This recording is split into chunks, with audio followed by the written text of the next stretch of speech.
নমস্কার, ব্রেকিং বাংলায় আপনাদের স্বাগত। আমি জয়ন্ত মজুমদার। গত 30শে এপ্রিল দীঘায় জগন্নাথ মন্দিরের উদ্বোধনে গিয়ে বিতর্কে জড়িয়েছিলেন বঙ্গ বিজেপির প্রাক্তন রাজ্য সভাপতি দিলীপ ঘোষ। তারপর সেদিন তাকে নিয়ে বিতর্ক হয়। পরের দিন তিনি বেশ কিছু চাঁচা ছোলা ভাষায় নেতাদের আক্রমণ করে বঙ্গ বিজেপির, এবং কারোর নাম না করে কারোর নাম করে তিনি আক্রমণ করেছেন। কাউকে বলেছিলেন যে মমতা বন্দ্যোপাধ্যায়ের আঁচলের তলায় যারা নেতা হয়েছেন তারা এখন বড় বড় কথা বলছেন, কালীঘাটের উচ্ছিষ্ট খেয়ে যারা পেট ভরিয়েছেন তারা এখন বিজেপির উচ্ছিষ্ট খেয়ে বেঁচে থাকতে চাইছেন। এই ধরনের কথাবার্তা কাউকে কাউকে তথাগত রায়দের তো নাম ধরেই একেবারে আক্রমণ করেছিলেন।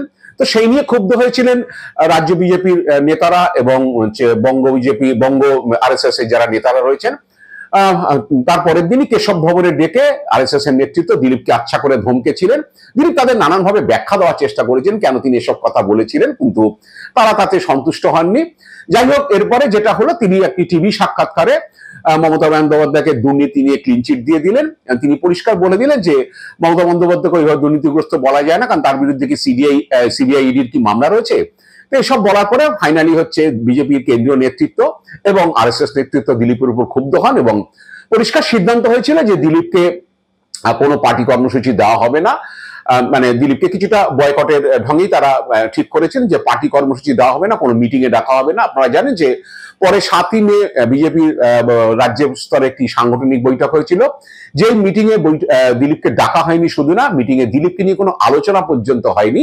সেই মিটিং অবশ্য হাজির ছিলেন শুভেন্দু অধিকারী। শুভেন্দু সাধারণত এই ধরনের কোনো বিজেপির মিটিং এ সাংগঠনিক বৈঠকে তিনি হাজির থাকেন না। সেদিন তিনি হাজির থেকেছিলেন, মিটিং এ বক্তব্য রেখেছিলেন, এবং মিটিং এ উপস্থিত 3 কেন্দ্রীয় পর্যবেক্ষকদের মধ্যে সুনীল বানসাল বলেছিলেন যে আগামী 26শে বিধানসভা ভোটে শুভেন্দু অধিকারী এবং সুকান্ত মজুমদারের নেতৃত্বেই বঙ্গ বিজেপি লড়াই করবে, এবং তার নির্দেশে শুভেন্দু অধিকারী এবং সুকান্ত মজুমদার হাতে হাত ধরে ছবি তুলেছিলেন, এবং সেই ছবি বিজেপির অফিসিয়াল সাইটে সেটা প্রকাশ হয়েছিল।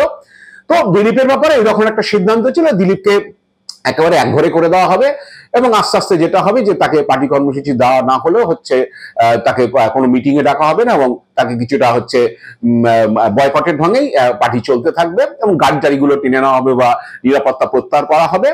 কিন্তু যেটা জানা যাচ্ছে যে দিলীপের প্রতি কিছুটা, দিলীপ বিতর্কিত কথা বলে নিজের অবস্থান নিজেই খারাপ করেছিলেন, কিন্তু দিলীপের প্রতি কিছুটা সহানুভূতিশীল ছিলেন রাজ্য সভাপতি সুকান্ত মজুমদার। কারণ যেহেতু দিলীপ ঘোষ যখন রাজ্য সভাপতি থেকে চলে যান, তিনি রাজ্য সভাপতি হিসাবে সুকান্ত মজুমদারের নামটাই প্রস্তাব করে গিয়েছেন। তা সুকান্ত মজুমদার চাইছিলেন না যে দিলীপের পলিটিক্যাল ক্যারিয়ার শেষ হয়ে যাক। তিনি একটা চেষ্টা চালাচ্ছিলেন কেন্দ্রীয় নেতৃত্বের সঙ্গে কথা বলে যে দিলীপ ঘোষ যদি শুধরে যান তাহলে সেক্ষেত্রে হচ্ছে তাকে পার্টিতে আবার পুনর্বাসন দেওয়া যেতে পারে। তো সেই মতো বিজেপির কেন্দ্রীয় নেতৃত্ব ঠিক করেছিলেন বা সুকান্ত মজুমদারদের নির্দেশ দিয়েছিলেন যে 1 মাসের একটা কুলিং পিরিয়ড থাকবে, যেটাতে দিলীপ ঘোষকে অবজারভেশন করা, যে তিনি কি করছেন না করছেন, কোনো কোথায় যাচ্ছেন, কি বলছেন, কোনো বিতর্কিত কথাবার্তা বলছেন কিনা, এই ধরনের একটা নির্দেশ ছিল। তাই সেই কুলিং পিরিয়ডটা ছিল 1 মাসের। 1 মাস তাকে অবজারভেশন করা হবে। তার মধ্যে দিলীপ ঘোষ যেটা করেছিলেন, তিনি মে মাসে অপারেশন সিন্দুরের পরে তিনি খড়গপুরে গিয়ে তিরঙ্গা যাত্রা করেছিলেন। তার দলীয় সতীর্থরা তাকে ডাক দিয়েছিলেন বা আমন্ত্রণ জানিয়েছিলেন, সেখানে গিয়ে মিছিল করেন, এবং সেখানে গিয়ে ভারতীয় সেনাবাহিনীর প্রশংসা করা থেকে শুরু করে নরেন্দ্র মোদীরও প্রশংসা করেছিলেন, এবং কোনো ধরনের কোনো বিতর্কিত কথাবার্তা তিনি বলেননি। তারপর আপনারা জানেন যে মে মাসেই দিলীপ ঘোষের পুত্র বিয়ে হয়েছে, মানে রিঙ্কু মজুমদারের সন্তানের অস্বাভাবিক মৃত্যু হয়। যাই হোক, তারপরে দিলীপ ঘোষ রিঙ্কু মজুমদারকে নিয়ে ত্রিপুরাতে গিয়েছিলেন বিভিন্ন মন্দিরে দর্শনে। তো এরকম একটা চলছিল। তো হঠাৎ দেখা গেল 3-4 দিন আগে থেকে, বিশেষ করে গত শনি রবিবার থেকে, দিলীপ ঘোষকে যারা ফোন করছিলেন যে দিলীপদা কেমন আছেন, বা দিলীপ ঘোষ আপনি এরপরে কি করবেন না করবেন, তিনি একটি কথাই বলেছেন যে 7টা দিন অপেক্ষা করুন। তো এইটা থেকেই হচ্ছে বিজেপির অন্দরে চর্চা শুরু হয়েছে বা কৌতূহল শুরু হয়েছে যে দিলীপ ঘোষ কেন এই ধরনের কথা বলছেন। কিন্তু দিলীপ ঘোষ ভেঙে কিছু বলেননি, তিনি শুধু বলে যাচ্ছেন যে 7টা দিন অপেক্ষা করুন। তো ইতিমধ্যেই চর্চাটা এই কারণে যে 31শে মে অমিত শাহ, মানে আগামীকাল প্রধানমন্ত্রী নরেন্দ্র মোদী আসছেন আলিপুরদুয়ারে, এবং 31শে মে অমিত শাহ কলকাতায় আসার কথা, তার সাংগঠনিক বৈঠক করার কথা। মোদী যদিও পাবলিক মিটিং করে, সরকারি অনুষ্ঠান করে, পাবলিক মিটিং করে তিনি দিল্লি ফিরে যাবেন, কিন্তু অমিত শাহ 2 দিনের কলকাতা বা বাংলা সফরে থাকার কথা। তারও কিছু সরকারি অনুষ্ঠান রয়েছে, বিএসএফ এর প্রোগ্রামে তিনি যেতে পারেন, কিন্তু তিনি সাংগঠনিক বৈঠক করতে পারেন। বিজেপি সূত্রে যেটা খবর, অমিত শাহ আসলে রাজ্য বিজেপি শীর্ষ স্তরের নেতাদের ডেকে একটা তিনি মিটিং করতে পারেন সামনে বিধানসভা ভোটকে কেন্দ্র করে পার্টির কিভাবে নামবে স্ট্র্যাটেজি এইসব বিষয়ে। তো সেখানে দিলীপ ঘোষকে ডাকা হতে পারে বলে একটা শোনা যাচ্ছে। তো এবং দিলীপকে ডাকা হলে দিলীপকে হয়তো সেক্ষেত্রে কিছু দায় দায়িত্ব দিতে দেওয়া হতে পারে, কারণ কুলিং পিরিয়ড যেটা হয়েছে বা অবজারভেশন পিরিয়ড যেটা চলছে সেটাতে অনেকেই মনে করছেন যে দিলীপ ঘোষ তেমন কিছু বিতর্কিত মন্তব্য কিছু করেননি বা এমন কিছু কাজ করেননি যেটাতে পার্টি অস্বস্তিতে পড়ে। তো অমিত শাহ সফরকে কেন্দ্র করেই হচ্ছে দিলীপ ঘোষ শিবির উজ্জীবিত, এবং দিলীপ ঘোষ বারবার যেহেতু সকলকে বলছেন যে 7টা দিন অপেক্ষা করুন, অনেক কিছু দেখতে পাবেন, এই নিয়ে চর্চাটা শুরু।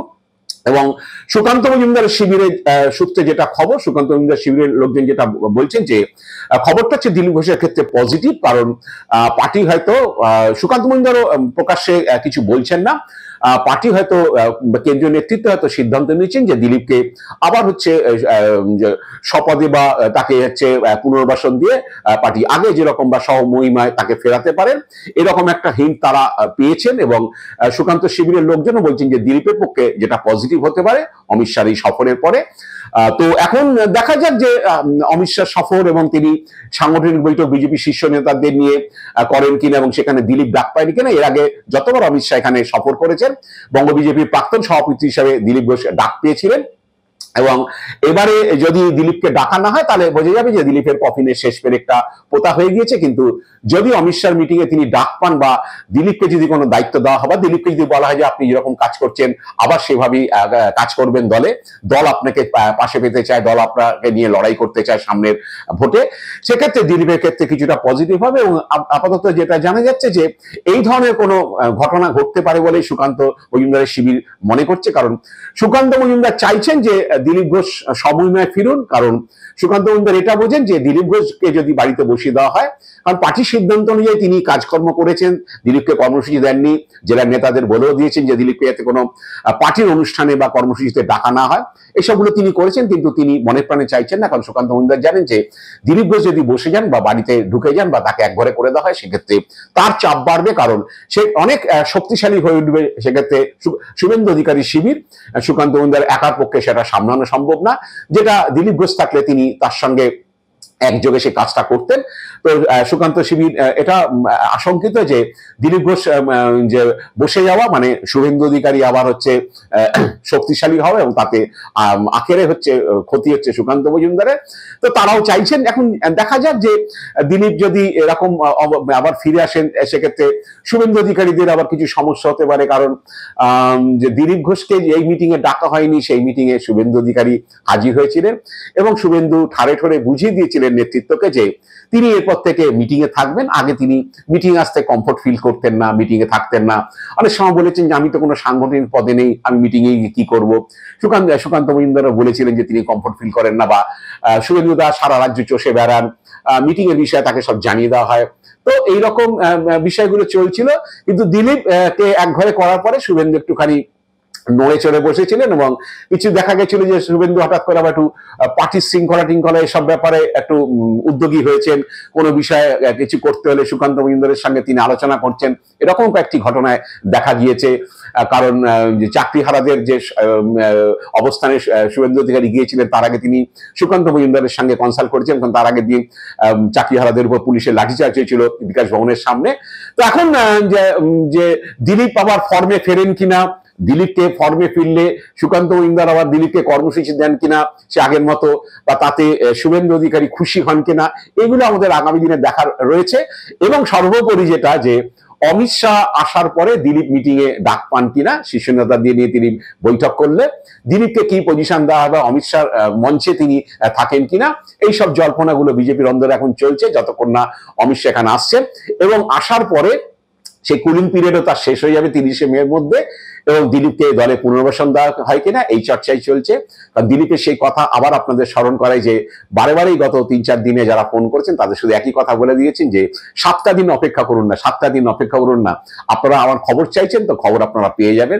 দেখা যাক দিলীপের বচন সত্যি হয় কিনা, সত্যি সেরকম খবর কিছু হয় কিনা, আমরা অপেক্ষায় থাকবো। আজ এ পর্যন্তই, আপনারা ভালো থাকবেন, সুস্থ থাকবেন, নমস্কার।